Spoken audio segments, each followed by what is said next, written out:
Welcome back students to this video series. I am Assistant Professor Prerna Raite from Department of Microbiology, SVKT College, Devali Camp. This specific lecture series it is arranged for SYBSc students for semester 3rd that is and paper 2nd that is bacterial physiology and fermentation technology. Dear students, in this specific lecture series we are discussing about we discussed about glycolysis, then tricarboxylic acid cycle, glyoxylic cycle, oxidative phosphorylation, etc. All these pathways they were concerned with the generation of ATP, that is a source of energy. Then we turn to the different kind of metabolic energy, that is reducing power. So in the last lecture of our video lecture, we started with pentose phosphate pathway cycle. Okay, here the reducing power is used. In the last lecture, we introduced the pentose phosphate cycle. What is pentose phosphate cycle? Then we saw where it occurs. Okay, this pentose phosphate cycle it occurs in glycolysis in cytosol. Okay, it is parallel to glycolysis. Then we discussed about the definition. What is the definition of this pentose phosphate pathway cycle? Then we saw what is its importance. Now what is its importance? This pathway lead to the generation of NADPH. Okay, NADPH.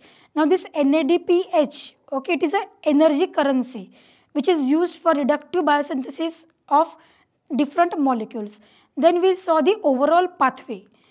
After that, in detail, we studied each step of the cycle. In the last lecture, we studied only the first phase, that is the oxidative phase of the pentose phosphate pathway. Then we summarized all that first phase, that is oxidative phase of the cycle. Now today's session agenda is to continue with the second phase, that is the non-oxidative phase of pentose phosphate cycle. In this session, we are going to see again the overall pathway. We will just recall a small revision to the overall pathway. Then we will see the different enzymes which are involved in this pathway, because there are two crucial enzymes which we are going to see in our further slides. Then in details, we are going to study each and every step of the non-oxidative phase of this pathway. Then we will summarize all the pathway. Then we will see how this pathway gets regulated, and then we will go for the significance. Our today's learning objective is to introduce again the pentose phosphate pathway cycle. Then in this specific lecture, our second objective is we have to learn the second stage of the pentose phosphate pathway cycle, that is the non-oxidative phase of the cycle. Then we will deal, or the third objective is the significance and how this pathway gets regulated.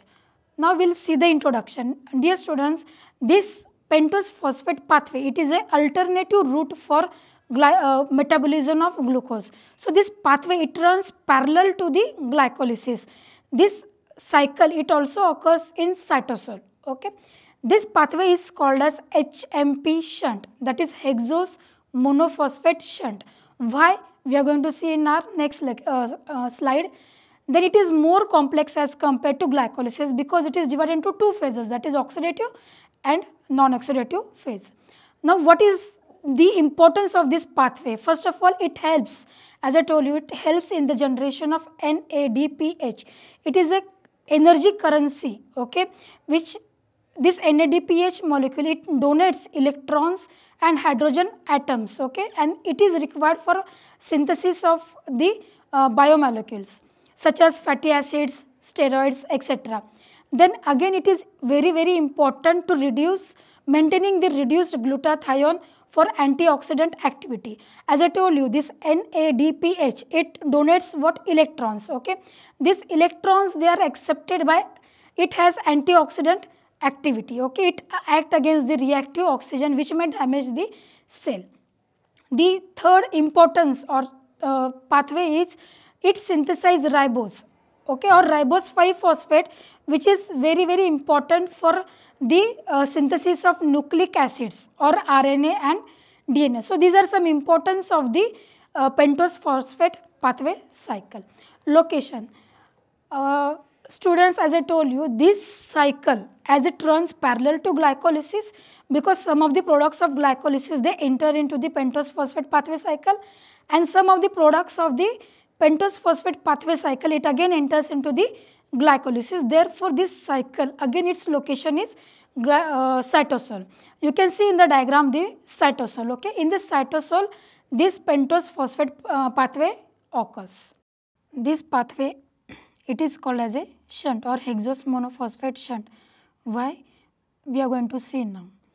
You can see here, this is a glycolysis. This is a glycolysis pathway in which glucose, it is converted into glucose 6 phosphate. Then glucose 6 phosphate is converted into fructose 6 phosphate. Then fructose is converted into fructose 1,6 biphosphate. Now this fructose 1,6 biphosphate, it is splitted into two molecules, that is dihydroxyacetone phosphate and glyceraldehyde 3 phosphate. Now why it is called as a shunt? Now you can see here this glucose 6 phosphate, it enters into the pentose phosphate pathway. Okay. Then after the breakdown of this glucose 6 phosphate, the products, that is fructose 6 phosphate and glyceraldehyde 3 phosphate, it again enters into the glycolysis. Therefore it is called as a shunt. Okay, therefore it is called as a shunt because from one end it gets enter and the products again gets entry into the glycolysis. Therefore it is called as a hexose monophosphate shunt. This pathway, it has two phases. The first phase is oxidative phase and the second phase is non-oxidative phase. In the first phase, two molecules of NADP plus they are reduced to NADPH during the conversion of glucose 6 phosphate into the ribulose 5 phosphate. In the second phase, that is the non-oxidative phase, there is generation of intermediate molecules such as ribose 5 phosphate, glyceraldehyde 3 phosphate, then fructose 6 phosphate, and they can be used for the generation of nucleotide synthesis and the glycolysis. So these are the two phases of pentose phosphate pathway. In this today's lecture, we are going to concentrate on the second phase, that is non-oxidative phase. You can see here this product, that is ribulose 5 phosphate, it is a product of oxidative phase. It gets entry into the non-oxidative stage. This non-oxidative stage, they have reversible reactions. Here the reactions are reversible. Here there is formation of 3 carbon, 4 carbon, 5, 6, 7 carbon compounds.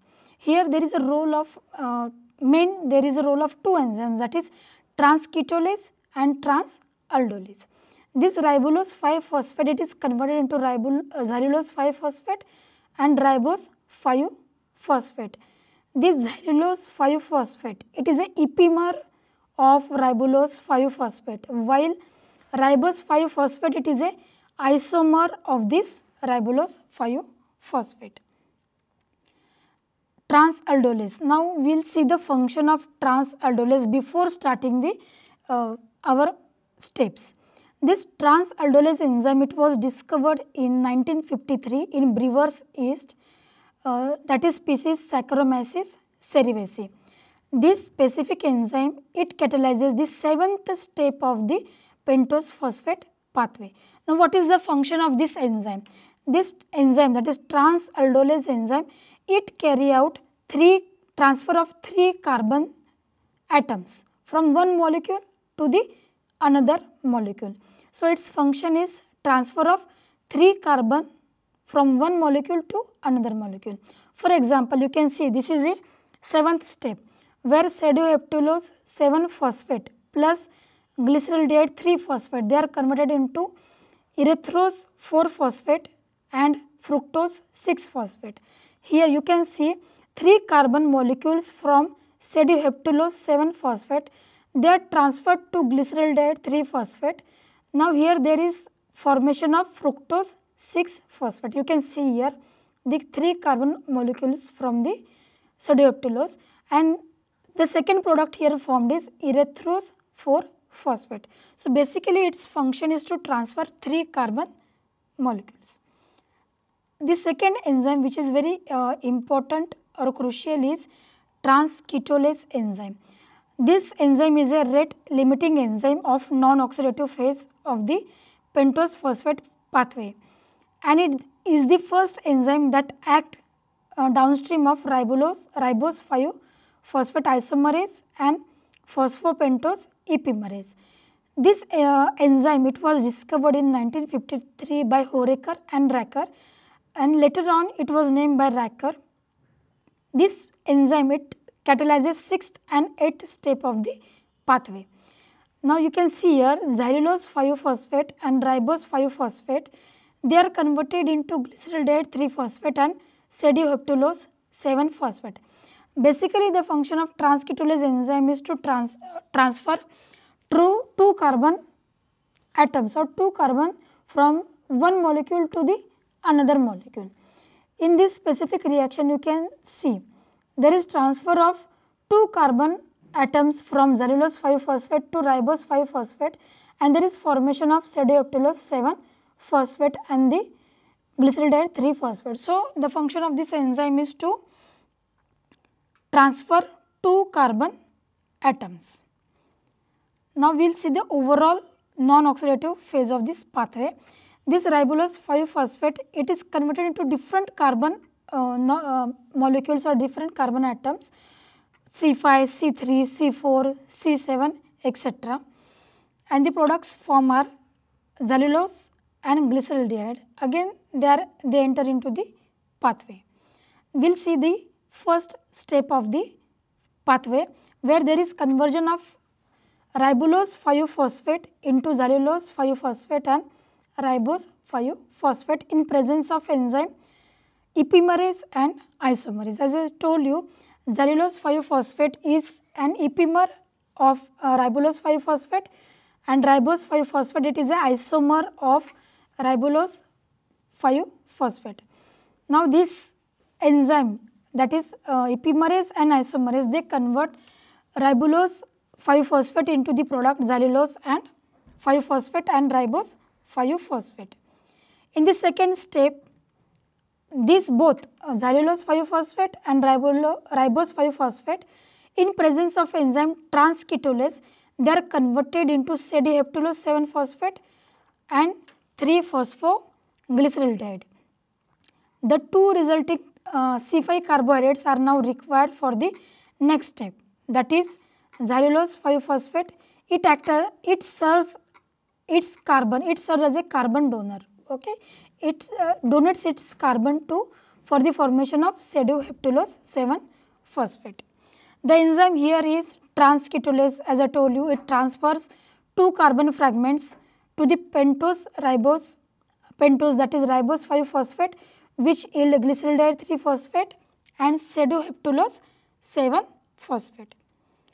The next step, that is step 3rd, is again the conversion of cedioheptulose 7-phosphate and glyceraldehyde 3-phosphate into fructose 6-phosphate and erythrose 4-phosphate.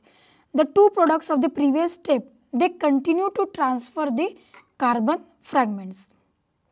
Here the enzyme is transaldolase, which transfer 3 carbon atoms of cedioheptulose. You can see here the 3 carbons from cedioheptulose 7-phosphate, they are transferred to glyceraldehyde 3-phosphate, and thus 2 new carbohydrates are generated, that is erythrose 4-phosphate and fructose 6-phosphate. In the next step of this pathway, this xylulose 5-phosphate and erythrose 4-phosphate, they are catalyzed by enzyme transketolase, and there is formation of fructose 6-phosphate and phosphoglyceraldehyde or glyceraldehyde 3-phosphate. In the next step, that is step 5, this 3-phosphoglyceraldehyde, it isomerizes into dihydroxyacetone phosphate in presence of enzyme phosphotriose isomerase. Step 6, remaining 1 mole of 3-phosphoglyceraldehyde or glyceraldehyde 3-phosphate, it unites with dihydroxyacetone phosphate in presence of enzyme aldolase to form 1 molecule of, you can see here, 1 molecule of fructose 1,6 biophosphate. Later, this fructose 1,6 biphosphate in presence of enzyme phosphatase is converted into fructose 6 phosphate. This phosphatase enzyme, it removes one phosphate group from the fructose 1,6 phosphate and now it is converted into fructose 6 phosphate. Step 7, here fructose 6 phosphate, again in presence of enzyme phosphoexose isomerase, it is converted into glucose 6 phosphate. 5 molecules of fructose 6 phosphate produced in the reaction 6, 7 and 9. It isomerizes into 5 molecules of what? Glucose 6 phosphate in presence of enzyme isomerase, that is phosphohexose isomerase. Now students, regulation of this pathway is very important. How this pathway gets regulated? The key enzyme in the pathway is glucose 6 phosphate dehydrogenase. Level of this enzyme are increased in liver and adipose tissues when large amount of carbohydrates are consumed. When we consume large amount of carbohydrates, its level will get increased in liver and adipose tissues. This glucose 6 phosphate dehydrogenase is stimulated by NADP plus and it is inhibited by NADPH and by palmitoyl-CoA. Now you concentrate on this diagram. Here you can see when there is high NADP plus, this glucose 6 phosphate, it favors the pentose phosphate pathway and it leads to generation of what? NADPH. Okay. Now in this reaction, this glucose 6 phosphate is dehydrogenase enzyme is very active. Okay.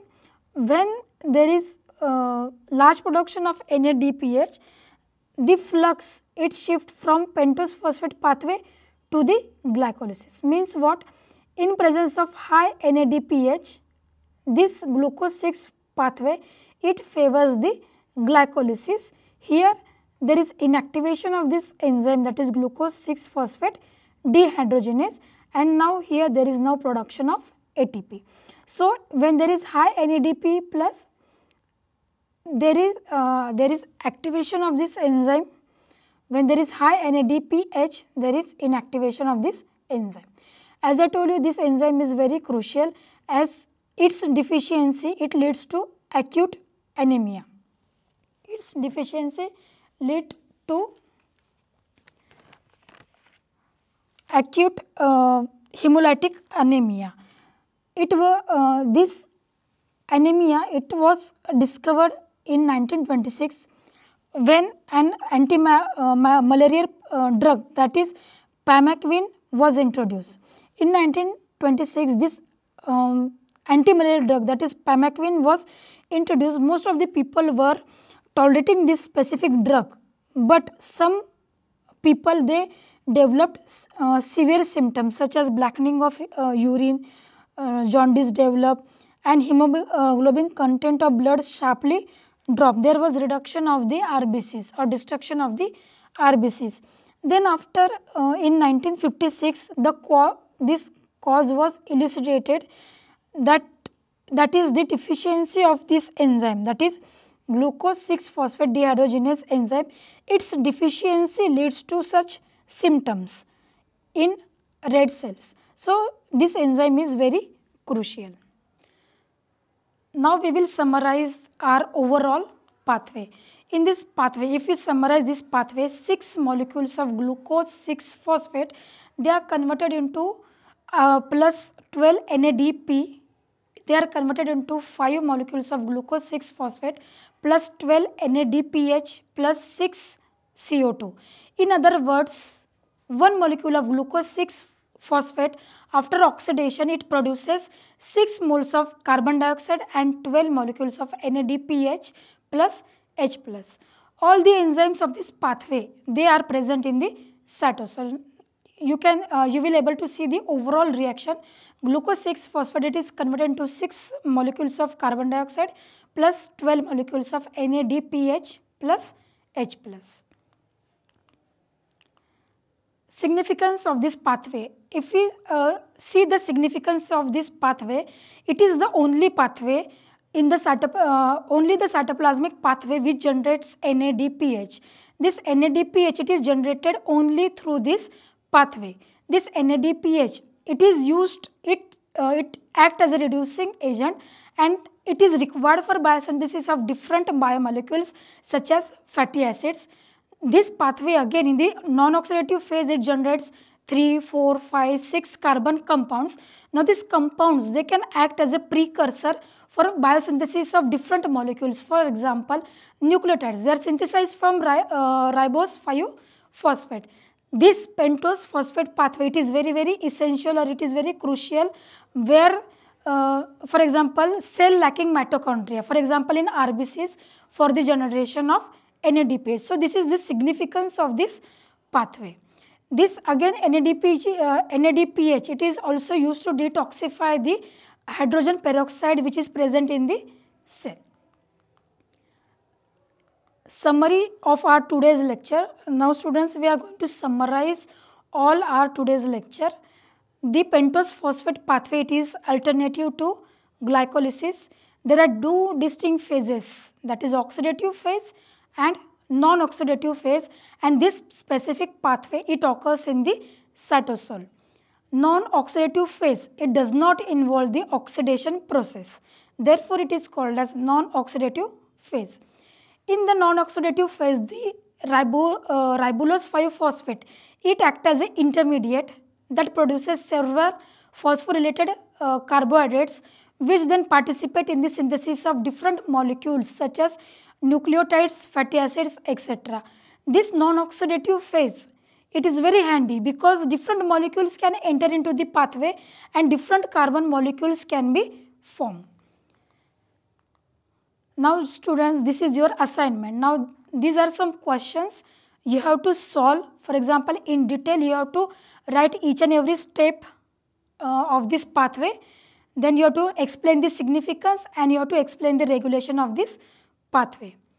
These are your references. You can refer all this content for this today's lecture. Thank you very much.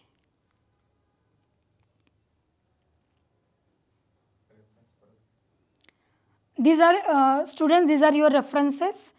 These references you can refer when you are studying this pentose phosphate pathway.